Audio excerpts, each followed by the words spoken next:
Founders, are you confident that your financial projections accurately translate your startup's business plan? Is your valuation in alignment with investors' expectations, especially during a pandemic? Oh yeah, we're going there. It's all about financial projections and valuations on the Startup Life Live show.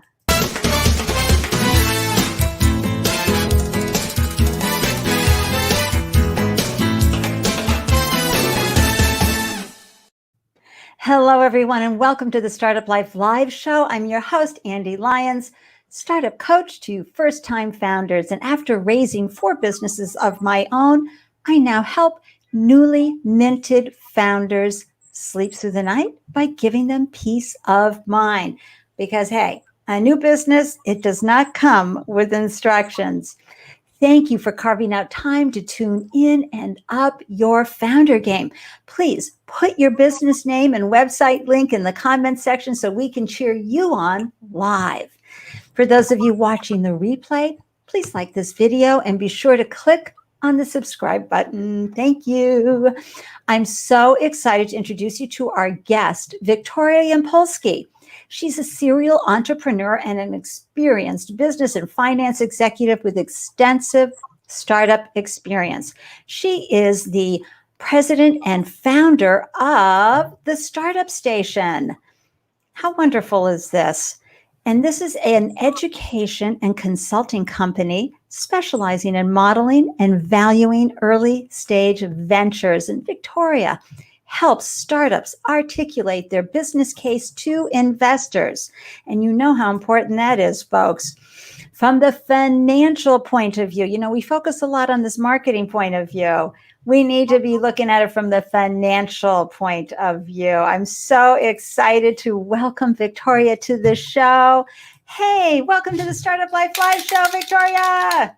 Hello. I'm so excited to be here.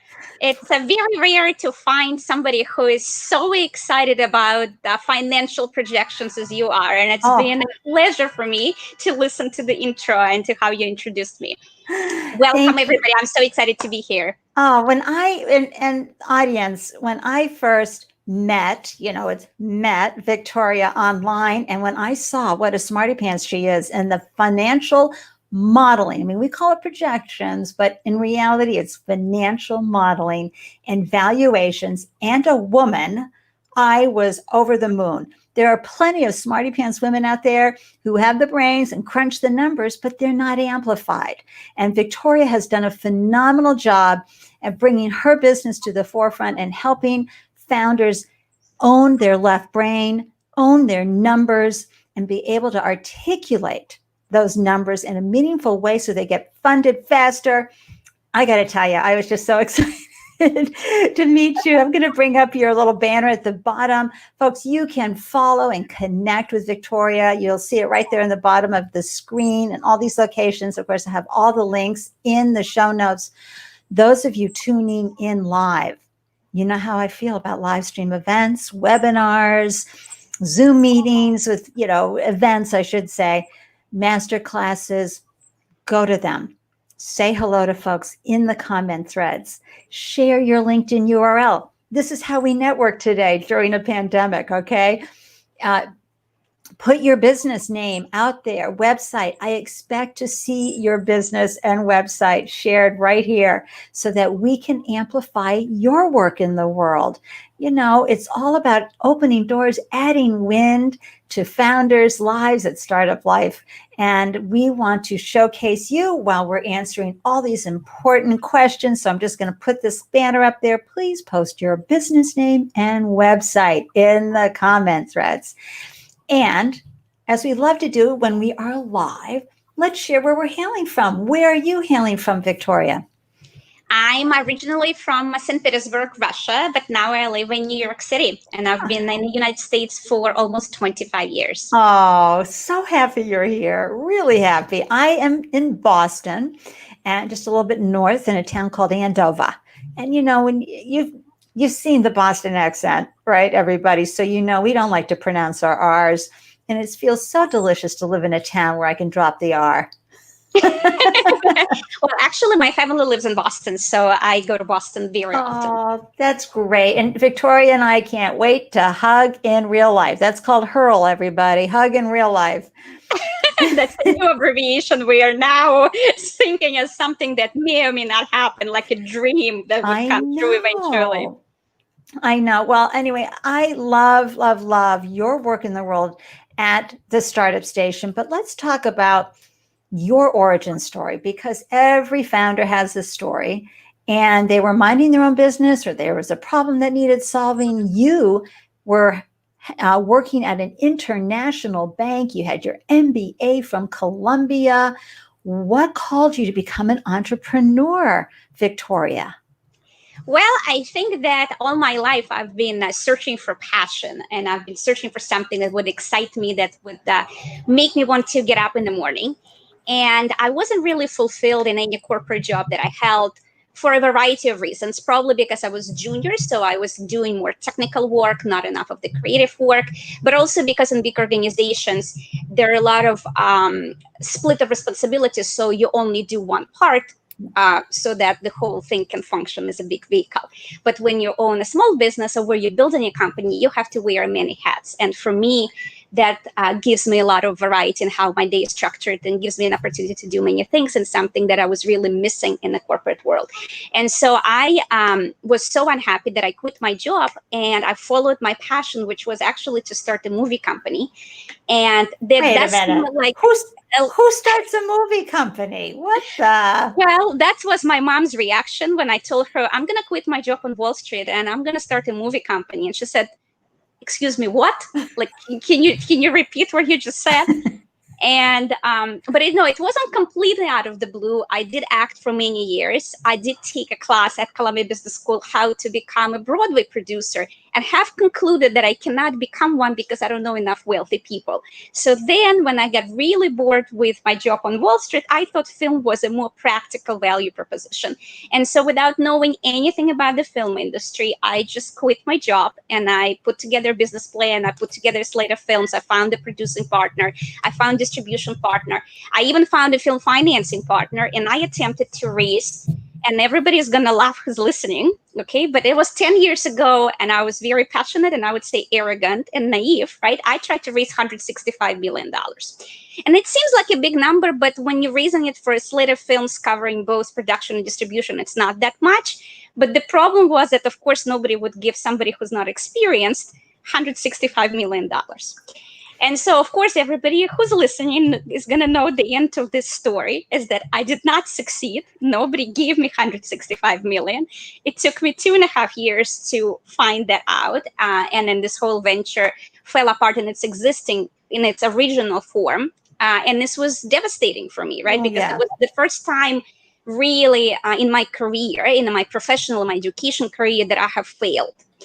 And I didn't, at that moment, I really didn't have a direction. I didn't know whether I should go to get a full-time job or like what I should do. And I think it's by stroke of fate that I met two startup founders who were starting a mobile app design and development company. And they had the team and they were very smart, but they just lacked business and financial expertise. And I began helping them, and I helped them go away in 9 months from pre-revenue to revenue, helped them create their pricing strategy, market strategy, their entire business plan, etc.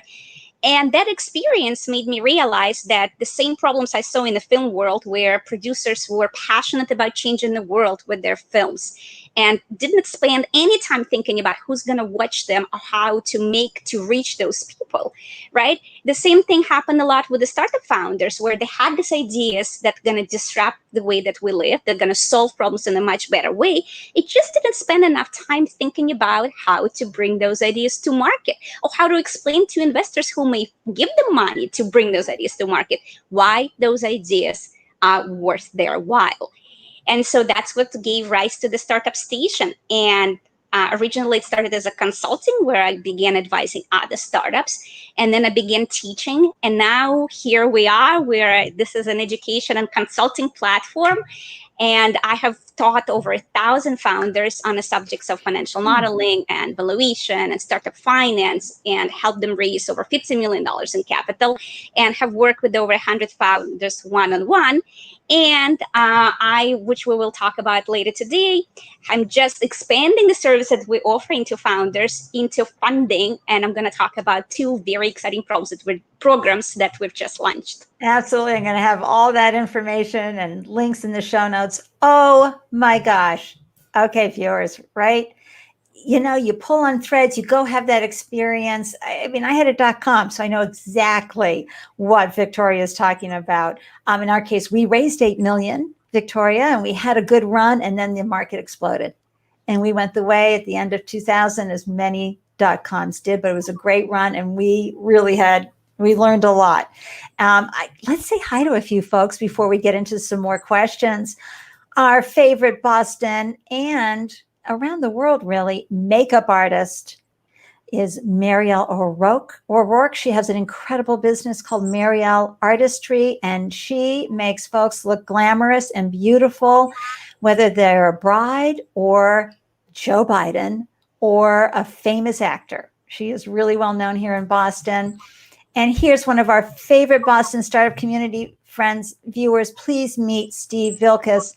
He cares deeply about everything founders are going through and amplifies founders' voices everywhere he goes. He's from Boston as well. So happy to see you, Steve.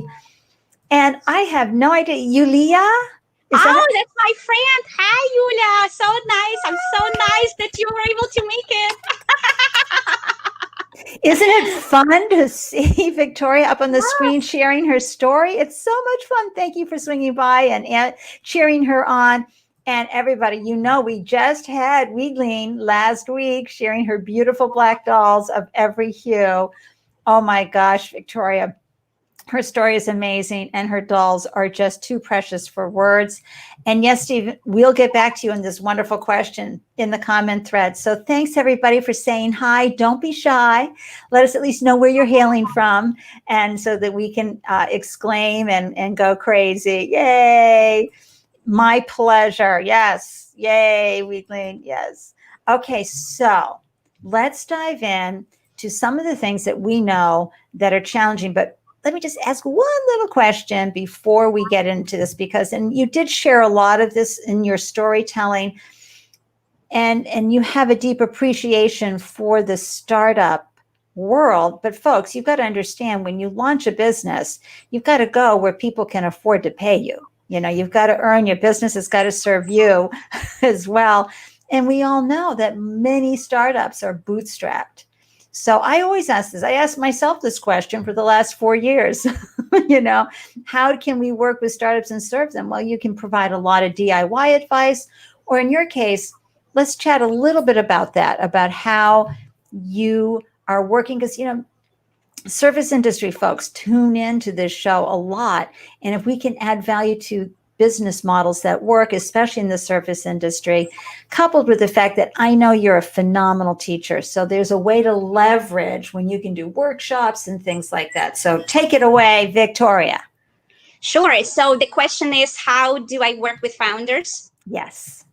So I work with founders in 3 ways. Of course, anybody who would like to work with me individually can do so. This is a more pricey option. However, there is also an option of which Ande referred to as do-it-yourself. And I've put together a great curriculum for first-time founders with no prior experience in finance to be able to learn the basics of financial modeling, valuation, and startup finance so that they can build models themselves. I develop templates for them so they can download the beginning template that is specific to their business model, and they use the financial modeling classes that I've created to modify those templates to their needs. And so to begin on this education journey, one can sign up to my masterclass, which is called Build Credible Financials for Your Venture, on my website. It's absolutely free. And it's going to give an introduction to the framework that I've put together of how to value startups which have no financial history. And this is a very difficult question, because a lot of the times people don't even know how to begin to think about it, because there is no starting point. You are starting from scratch. And what you have to do is to really translate your vision, your business plan into a financial plan. And it's that translation, which is called the financial modeling, that's something that needs to be mastered. And that's something that I teach. And it is my mission for the world to make sure that every founder out there feels comfortable with finance, because it is so useful.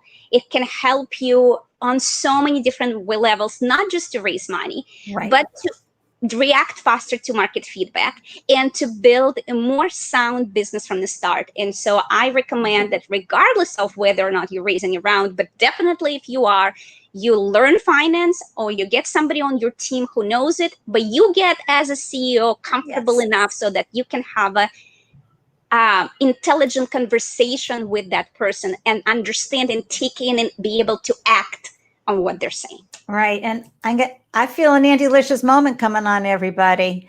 And I just want to say that there are also, for beginners, there are a lot of free resources that are available as well.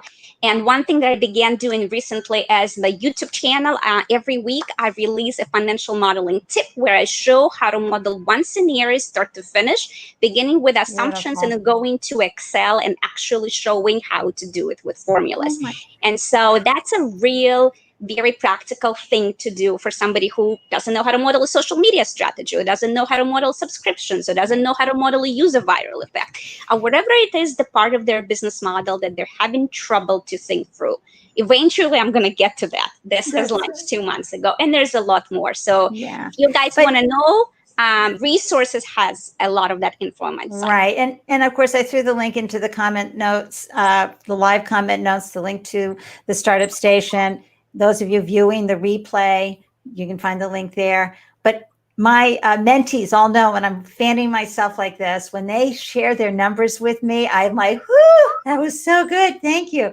And you can see the passion Victoria has. And really the anti-licious moment that was coming on, folks, that I really want to share with you is what Victoria said, which is you have to know your numbers. Do not even think that you don't have a head for numbers. You do have a head for numbers. Change that perception about you. You don't have to go deep into the modeling. You can hire someone to do that, outsource it, but you have to know your cash flow projections. You've got to know the data that is driving your business so that you can make the right decisions for your business. And most importantly, you got to, understand that it's not the revenue, it's the profitability. And if you don't know your numbers, you're never going to understand what profit looks like for your business. Ta-da! Love that advice. Yes, absolutely. And you won't be able to raise money because investors, they may love you, but at the end of the day, they are there to make money because they, usually don't invest their own money, especially as you continue to raise rounds. They invest somebody else's money and they are responsible to them for making responsible investment decisions. Did you hear what Victoria just said, everybody? They're responsible to the folks who gave them money. So they've got to make sure that you are responsible with your money. And in fact, I'm just going to take a quick little moment, call to action here. If anybody wants to download these questions for investors and by investors, there's the bit.ly link. Again, it's going to be in the show notes. I just want to share that because red flags will pop up and you won't even know you've created a red flag. But what Victoria just said about the numbers, that can happen. Hey, Victoria, from... Oh, this is great. This is my Austrian partner. We are putting together, this is who we put together the public grants program with. So nice to see you in Innocentive. How do you say Innocentive? Yeah. Innocentive. Oh, what a beautiful name. I love that name. And so thank you for swinging by and saying hello while we're live. And Eric Cox, money, specifically asking for money can be intimidating. How did you get over that? Ooh, that's a good question. Well, I have a finance background. So for me, I wasn't afraid. When I was raising $165 million, I had no fears, but not because I shouldn't have, just because I was arrogant, right? So I was fearless because I had no other information to be what I should be fearful of.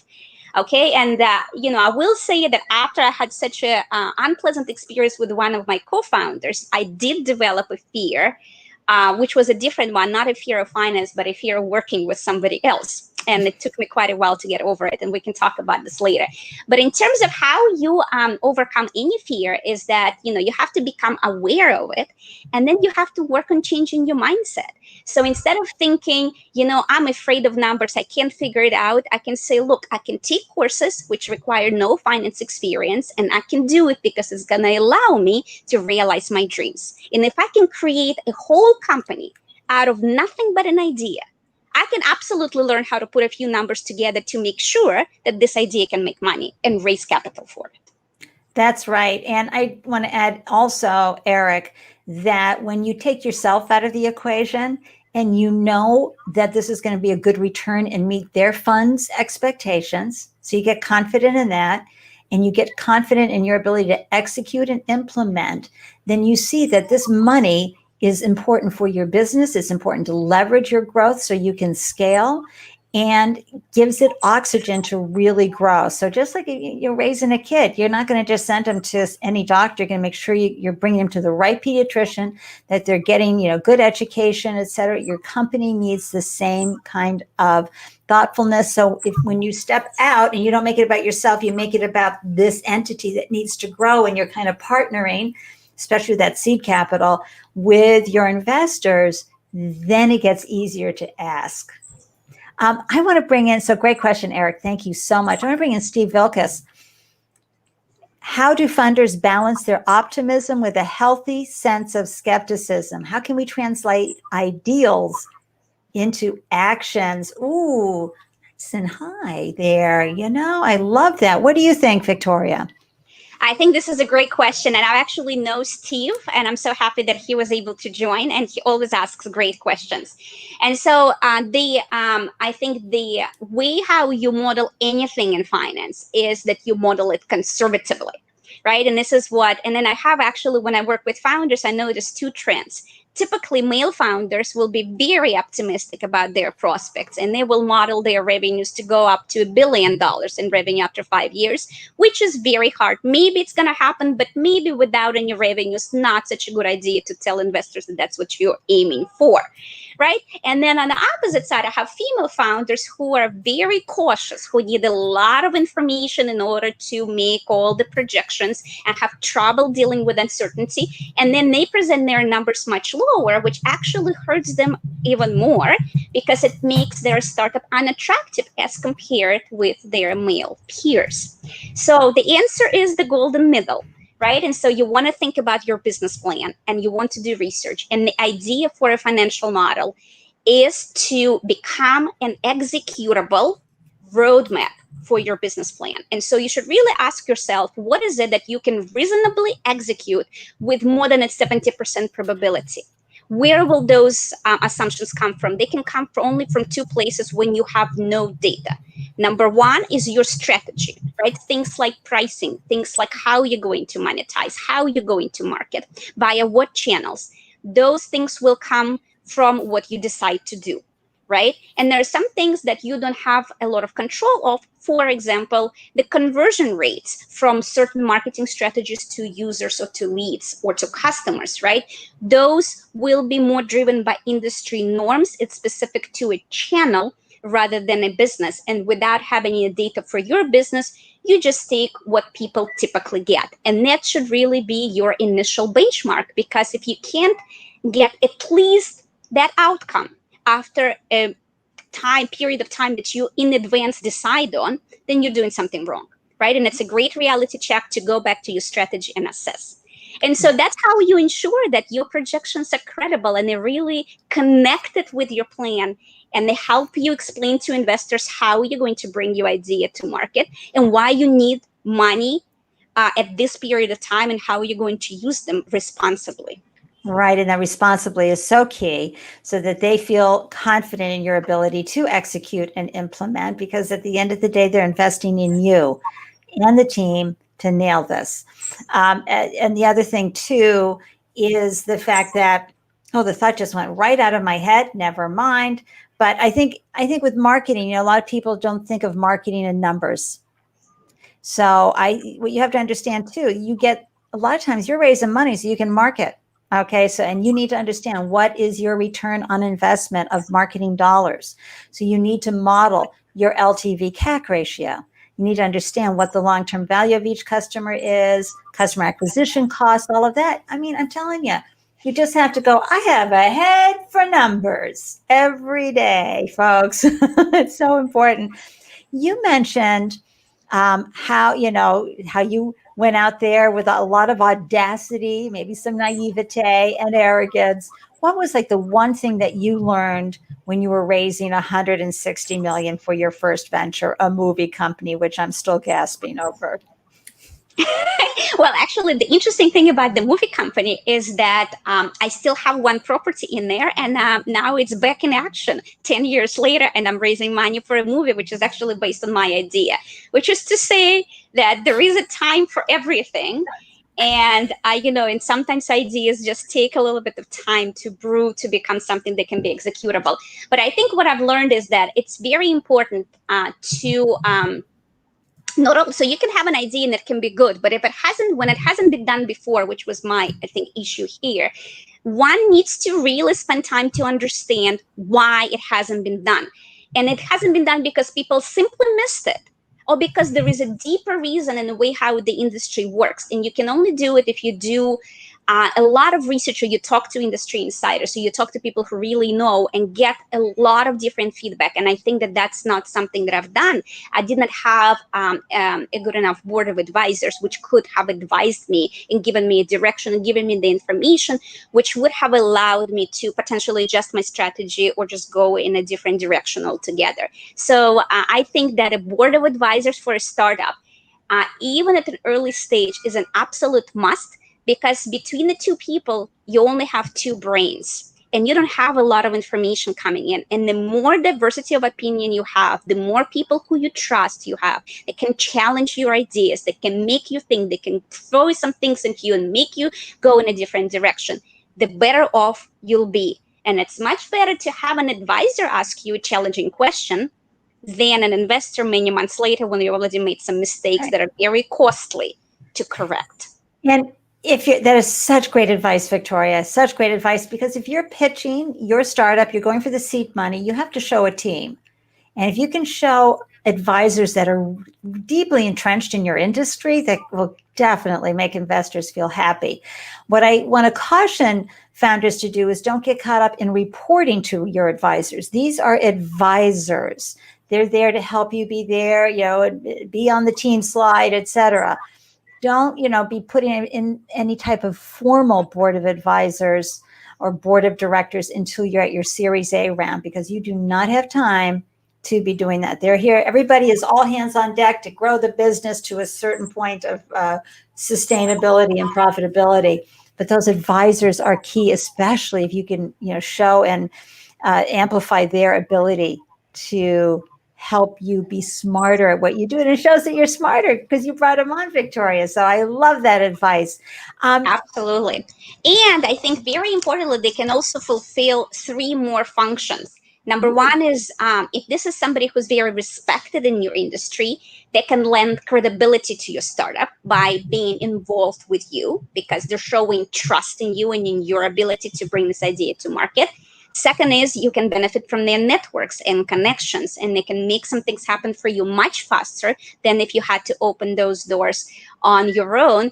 And very importantly, if you put this advisory board together well, you can fill the gaps in expertise that your team has so that you show a more complete execution range of experiences and limit the execution risk for investors. So good. Thank you for that. This is just going to be one snippet-filled conversation. I just love it. All right, so let's talk about top 3 mistakes founders make in their financial models, which result in investors going to say, what?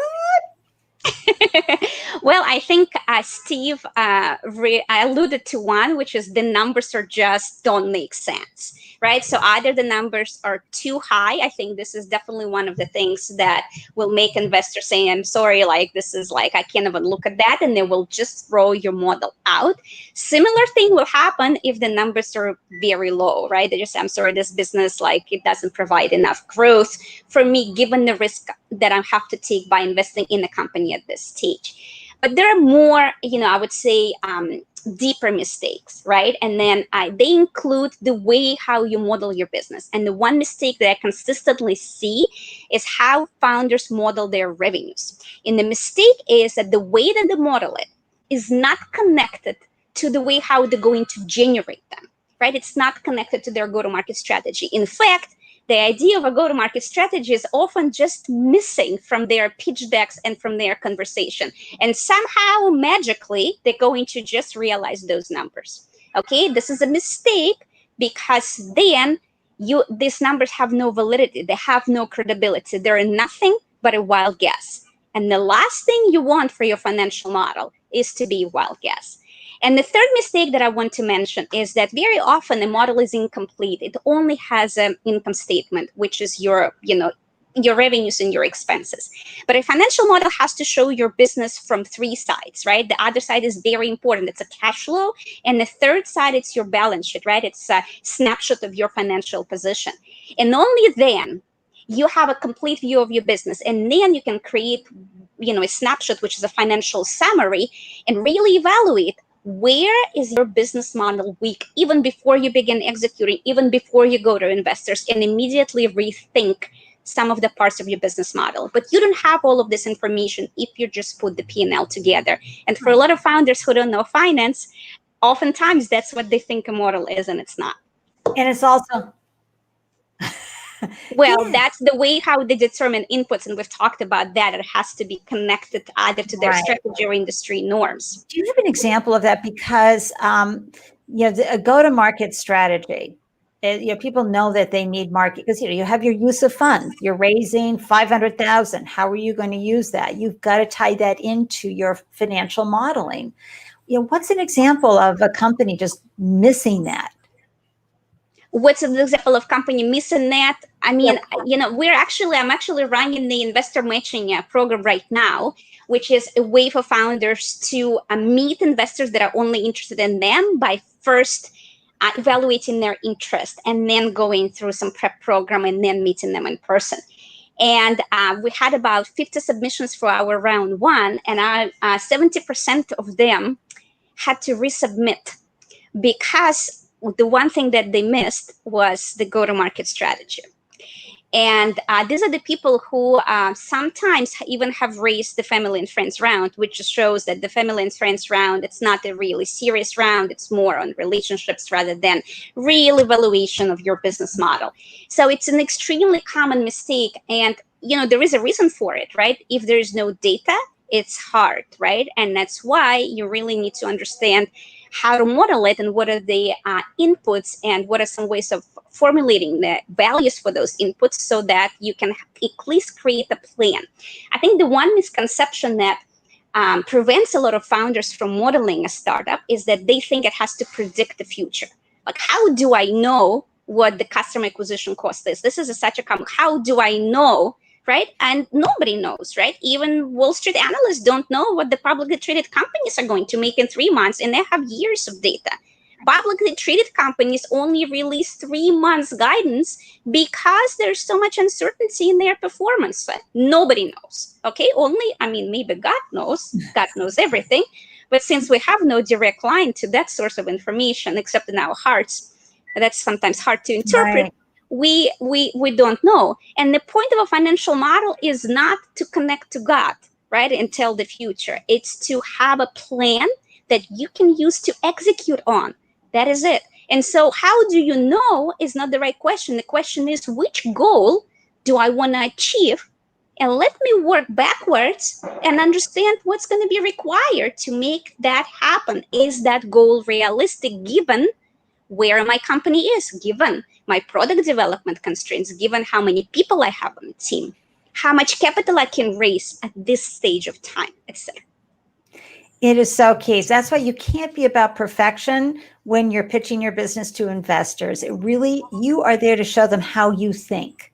So by showing that you've gone through the process of saying, well, I want to reach this goal in revenue, and I work backwards, and I see where some of my blocks are. I see where some of my obstacles are going to be. This is how I think I'll be solving those solutions, coming up with solutions to those problems, but you've identified them. Again, you're not there to predict the future. You're there to understand that there will be scenarios and that you're already thinking about them and you're planning on. I just love that. And, Victoria mentioned this wonderful program. Is this it, Victoria? Yes, this is the program, and I'm so excited about this. I'm doing this program with my partner, Astra Global. It's a company out of Switzerland that has deep investor relationships with over 5,000 investors. And we've designed this program to give founders access, and especially actually, female founders, minority founders, please, find out how this program works and apply to give them access to investors that are already interested in them. And let me tell you very briefly how this program works. Phase 1 is called the Power Round with 200 investors, where you submit to us a 2-minute video, a pitch of your company, and we send it to 200 investors in your sector and industry. And then if at least 5 investors say that, yes, we like your startup, we want to meet you, you then go to the next 2 phases. Phase 2 is we work with you to better prepare you for those meetings, to ask you all the questions that investors will ask, to make sure that you present your company to investors in the best position possible, which of course, as you may have guessed, includes deep dive into the financials. And then phase 3 is you meet with investors. It's an event where you get your own breakout room and you only meet with investors who have voted for you. And then Astra Global manages these relationships for you after the event and makes intros and helps you close those deals. Oh my gosh, you are a gift to founders that will keep on giving. Oh my gosh. So I put the link in the show, into the live chat, everybody, so you can grab it there, and it will be in the show notes too. Oh my gosh, investor matching. Well, and you guys, you can see why I'm just gaga over Victoria, because already we have just taken our understanding so much higher. Before we leave financial modeling, I have this quick question here, because this is what we see a lot too, especially when you're pitching and you're putting your slides together and you've got, it's a whole process. David Chang was on with us a few weeks ago. He took us through the process of the funnel for when you're approaching investors. But how deep does the founder need to go on their financial modeling, and what should they have in? And you touched a little bit on the triangle, the P&L, the balance sheet, and the cash flow projection to give that full 3-legged position. But what else, Victoria?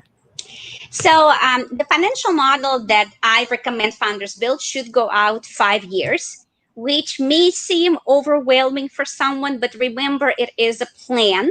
And it is your vision of how your company is going to grow. And it's okay that this vision is going to change once you get more info. But when investors invest in you, they're not investing for the next 2 years. They want to see the potential, right? They want to see growth. They want to see where you see this company go. So it is important to think through how your company is going to evolve and which monetization opportunities may come in the future, even if you don't have them right now. I would caution against modeling something that you don't have any information at all, right? If you have those revenue streams and they typically deal with selling to B2B, where you may not have data on the contract size or the sales cycle, etc., I recommend including a qualitative assessment of that opportunity in your investment pitch, so that you further prove that your model is conservative and yet you provide an upside to the model through that opportunity. And the next thing is, what should you include in a pitch deck versus financials? A pitch deck is based on a financial model. So you just have to pick the main things, right? You have to pick how you monetize. You have to pick your business drivers, your pricing model. You have to pick some of the potential user targets or the break evens. And of course, the main thing that should be included in the deck is the use of funds. Right. And that's really going to drive what this round is for and what you're going to do with that money, how you're going to move your company to the next level. but it all based on a financial model. In terms of, it deeper, I would say if somebody wants more information on the structure of the financial model, I do cover it in a masterclass. And there are also templates on my site under all courses, and you can look at the description and it says what's included in the template, and you just have to make sure that your model addresses all of the ingredients, all of the building blocks. I agree with Alexandra. Great insights. I agree 100%. This is actually this is our participant in the investor matching program. Hello, Alexander. So we nice are collecting responses from investors, so we will be in touch. Excellent. Who wouldn't want Victoria by their side? Seriously, you're taking it to a whole nother level for you to up your game, because founders, when you up your game, you understand what is necessary for your business will do better. We have a question here. How do you justify the assumptions of the growth? Thanks, Abhishek. Wonderful. This is a great question, right? And this goes back to where can the assumptions for an early stage startup come from, right? And as I've mentioned before, they can only come from two places unless you have some data. You've done some customer testing, you understand what your customer acquisition costs are, etc. In the absence of that, okay, this is your strategy, right? The way you set pricing, how much money you decide to spend on marketing, how you decide to allocate, how you decide to develop your product, how quickly, whom do you decide to hire based on that product development timeline and when, etc. Right? When do you decide to launch different revenue streams? Is it based just on I'm going to launch in year 3, or is it based on some milestones that your company has to reach, such as, for example, the user count or a certain, revenue size, etc. Right? And so some of it comes from your strategy. The better your business plan is, the more credible your growth assumptions are going to be. The other side of assumptions, dealing with something you don't control, such as conversion rates from marketing strategies to users, like I've mentioned before, subscription rates, renewal rates, things like that. For a sales cycle, which percentage of sales leads convert to customers? All of this needs to come from an industry standard. And you really need to talk to other industry insiders to understand what those numbers are for your startup. The more research, again, you do there, the better expectations you'll be able to set that this is what you should aim for. Excellent question. I know it can seem overwhelming, founders, because at the same time, you have to figure out all the marketing. You have to, thinking about all these other things. It's you can do it. Is what I'm trying to ineloquently say. Is that this is why you become a founder. You're going to tap into parts of yourself you had no idea. But if you're so passionate and your purpose is so strong to bring your product and your service to the world, you will figure this out. You will up your game. You will use the neuroscience, right, to sort of expand and dissolve those barriers that you have, even if you have to do like 20 million affirmations a day and visualizations, whatever it takes, because your business needs you to understand this. And so I am ready to move on to valuations. How about you? Absolutely. Just one last point I want to make. If you want to learn about how to create assumptions or how to model different business models, this is included in our flagship finance series. You are welcome to take it and find out for yourself. All the links are in the show notes, everybody. Yep. Okay, so valuation. Again, I've been around raising money since 92. Okay, that's how old I am. So I understand there's been so many different ways to calculate valuation, and it's especially tricky as a startup because you're not at a point where you can look at your substantial revenue based valuation. So chat with us a little bit about this, Victoria. Absolutely. So for early stage startups, this is actually one of the classes in the flagship finance series where I teach 8 different models of how to value early stage startups. And so I'm going to talk about 2 approaches right now. So one of them is a qualitative and one of them is a quantitative. A qualitative approach is used by a lot of investors. It's a scorecard approach where your startup is judged based on a range of attributes, and every attribute has a value that is either numeric or it can be converted to numeric value based on some predefined rules. And then each of those attributes is weighted, right? And as a result, you either get a score or an adjustment to some median score that represents a median startup valuation, maybe in a certain sector or maybe per year, right, for a company at a certain stage. And so this is how those scorecards work. And if you don't know any finance at all, or if you're so early, you can't build a financial model because your business plan isn't far enough to allow you to do it, this would be a way to value your company. However, of course, it's very limiting, right? Why is it limiting? Because it limits you to the attributes that are included in the scorecard. And I recommend to look at two. One of them is called the David Vilkas scorecard. The other one is called the Bill Payne's valuation method. Okay, these are really good scorecards, and they're going to allow you to get into the investor psyche of how they think about startups, how do they evaluate them. So it's a great actually guideline for putting together your PowerPoints as well, to make sure that you hit on all of those points. So it's limited to those attributes, but also you have no control over how they value those attributes, right? You're giving them all the power, and of course, they're going to value it lower than you think, right? So you're going to lose potentially on that. So I recommend a quantitative approach. And, my whole company, my whole work is built on allowing you to create a model that will allow you to value your company using quantitative model. And the one that I recommend is called the venture capital method. And if you just Google for it, you can find out how that works, or you can take a valuation class at the startup station, and I will also teach you. I've been here, Googling away, everybody, while I had Victoria on the full screen. So the David Vilkas, I'll just go ahead and throw that link in here. Yep. So it's Burkonomics. Is that the one, David Vilkas, that he talks about valuation? David Vilkas scorecard, yes, and Bill Payne's valuation model. So Dave Vilkas scorecard is just 5 criteria. Mm-hmm. Bill Payne's probably 15. It's more comprehensive, and I like it a lot as a way for founders to make sure their pitch addresses all of the points from the investor's point of view.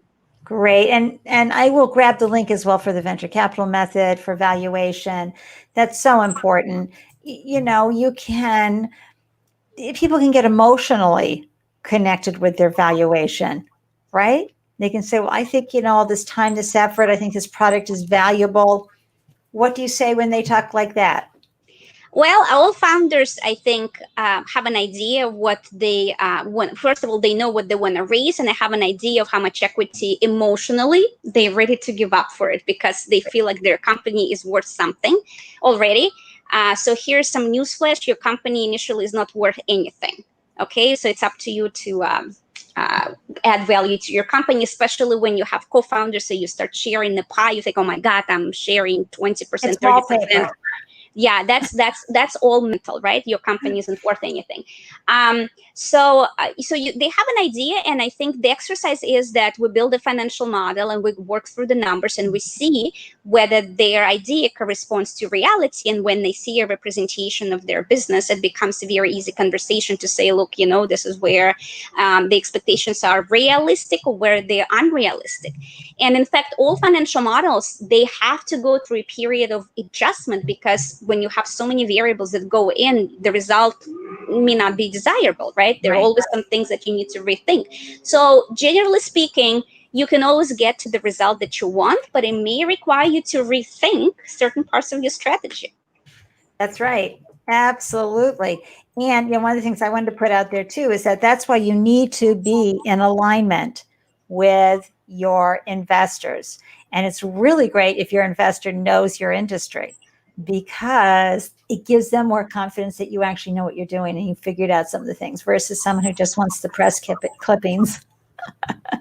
Absolutely. And in fact, when you're looking for investors, right, I think you need to ask yourself, which investor do you want? Because there are different types. And I'm not just talking, in terms of stages and how much risk they're comfortable with taking, but there are active investors and there are passive investors, right? And active investors are the ones that are going to help you build your business. And passive investors, they'll just give you money and walk away, right? And depending on the team and their experience, either choice may be the right one. And then there are also financial investors, the one that give you money, or strategic investors, the ones that may give you access through, distribution channels, so marketing channels and infrastructure. And That is something also to consider. But with strategic investors, one needs to be careful, because that's typically a company in the same industry. You need to be very careful with protecting your IP. Yes. And make sure that you don't come to them too early, so that they say, we're not interested, but let me really understand what you're doing, and just do it themselves. That can happen. It's very rare, everybody, because I have a video on my channel called "What Happens If Someone Steals My Idea." Again, you get your IP, and you certainly protect your assets. But the reality is, there's not an angel or an investor out there that will sign an NDA.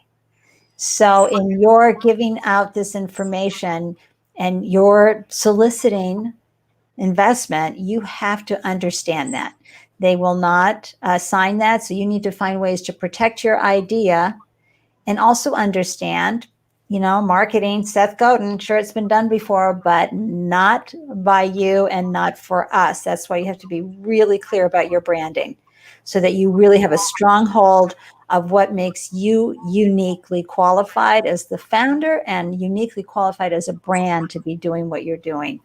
So it's a tricky road out there, isn't it, Victoria? Absolutely. I think with strategic investors that are typically large companies, I think the issue is, do not go to them too early when you don't have any leverage, right? So with financial investors, you should obviously have a deck that, before they start doing due diligence, doesn't require an NDA. But with strategic investors, I would almost caution not to go to them at all before you have something that you can claim is definitely yours and they can't just take over. Right. And let's define strategic investors, because this isn't your angel group. No, this would be companies that are in the same industry that would offer you access to some resources that would allow you to either break into a new market, or be able to fulfill a function in your company that you don't have, or give you the infrastructure that you have not yet built. And there, it's essentially a joint venture situation where you will benefit from what they already have in the same industry. Right. And a great example of that is Invisaware. It's a company that's been able to partner with really great people, but they proved their value proposition and had, really good, strong sales before they went. And then that company was like, oh yeah, this is great. So I love that advice, something fierce. So, one more quick question before we start to go into, mindset and founder world and journey. How do you decide the discount rates to use for the VC method? Ooh, I love he's Hishek. You definitely know a little bit about finance more than the regular person. So for a VC method, okay, for equity investment, you would use a 50 to 70% WACC. Okay, and WACC stands for the weighted average cost of capital. If you guys want to know more, take the valuation class. I explain all of these terms. And then another thing that you would use is the investor's return, which is actually an input to the model, and that's set anywhere from 10 to 20 times of the amount that they invest. Now, how do you decide within that range? This is up to you. I think as long as within that range, it's okay.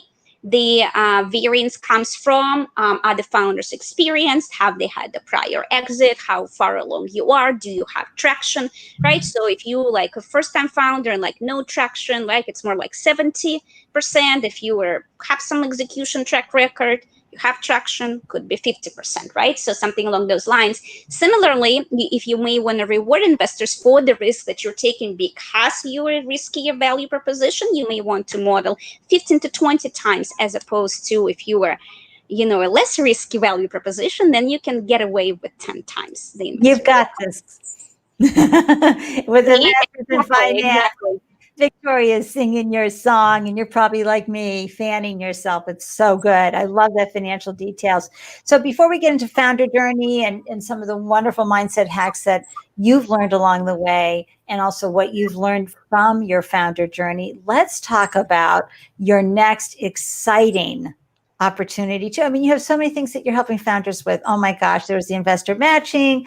There's all the benefits from, the startup nation that people can go and really ramp up their game. But there's this as well. Share with folks this wonderful program. I am so excited. This is something that I have worked on with in accounting with our Austrian partner, Bloom Blisser, organization that helps healthcare startups receive public funding for the past 5 months. And we are incredibly excited to allow non-European healthcare startups to apply for European public grants without having to relocate. And our Austrian partners have agreed to apply to help 3 startups that we select to apply for those grants for free.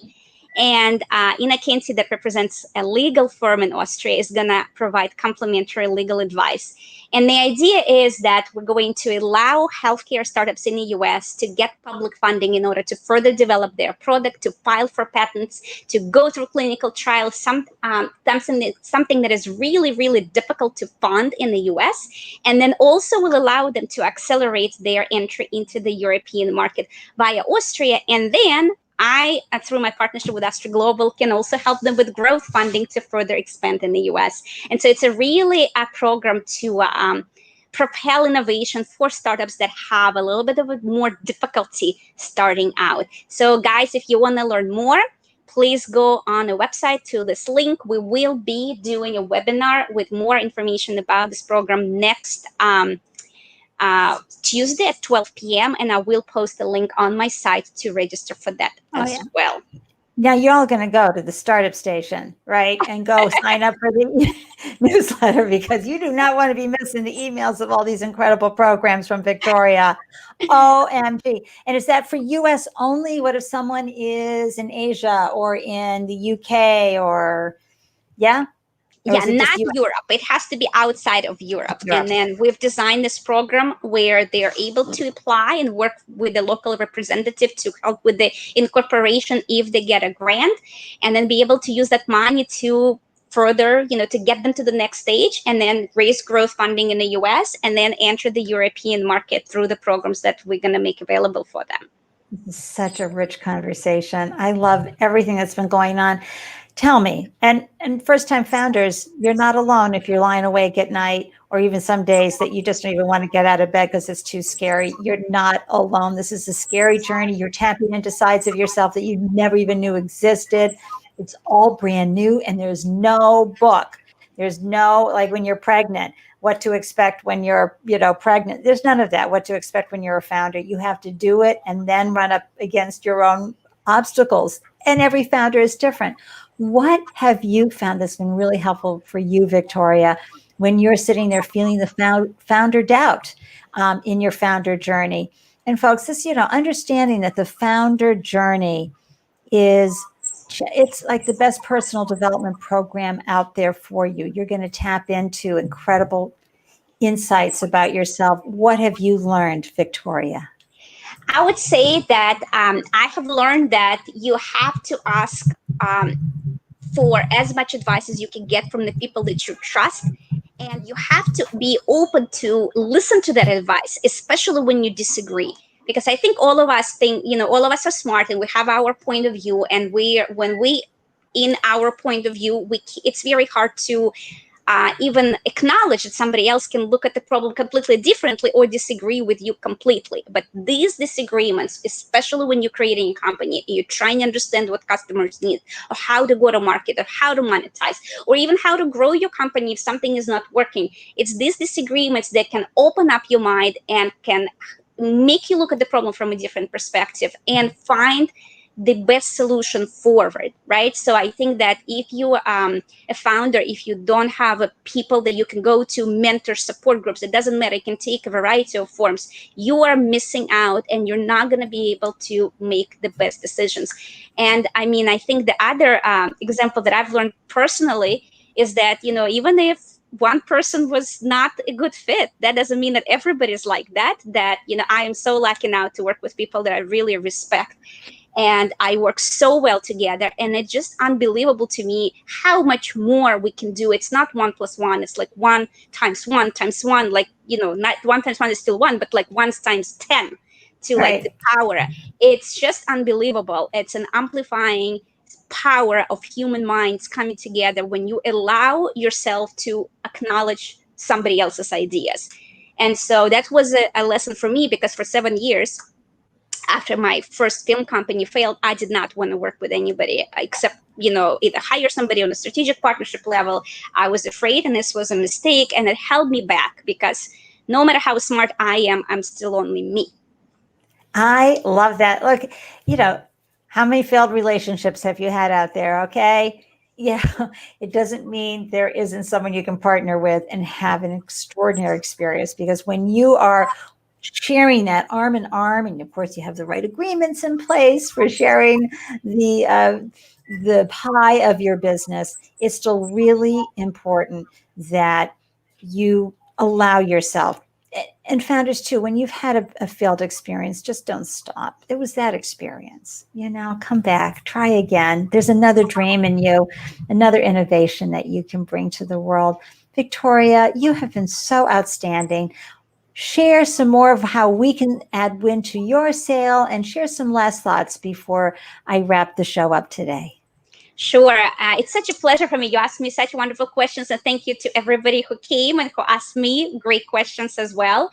I think, talking about failure, I think failure is very important, and trying things out as an entrepreneur. We can't be afraid to fail, to experiment, to challenge, to try the unknown. That's the only way to break the rules and to create something truly remarkable. So don't be afraid of failure, and only learn from it and try again. And that's, every failure is nothing but a growth opportunity.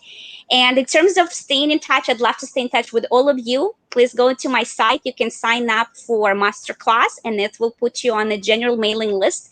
And I will tell you about all the programs and all the events that we're doing. And we're going to do a lot of events in the next 2 months, with founder talks and webinars, and related to 2 programs that I'm currently running for public funding in Europe and investor matching.